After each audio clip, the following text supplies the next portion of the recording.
আমি মল্লিকা, মনের কাছাকাছি। কবি সুকান্ত ভট্টাচার্যের লেখা জাগবার দিন আছে, এটার দ্বিতীয় পাঠ। চেতনা থাকলে আজ দুর্দিন আশ্রয় পেত না।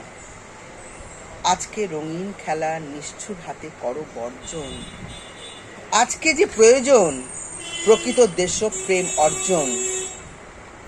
তাই এসো, চেয়ে দেখো পৃথিবী, কোনখানে ভাঙে আর কোনখানে গড়ে তার ভিত্তি, কোনখানে লাঞ্ছিত মানুষের প্রিয় ব্যক্তিত্ব, কোনখানে দানবের মরণযোগ্য চলে নিত্য। পণ করো দৈত্যের অঙ্গে, হানব বজ্রাঘাত, মিলব সবাই একসঙ্গে। সংগ্রাম শুরু করো মুক্তির, দিন নেই তর্ক যুক্তির।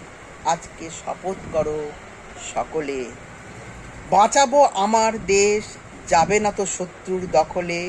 তাই আজ ফেলে দিয়ে তুলিয়ার লেখনী, একতা বদ্ধ হও এখনই।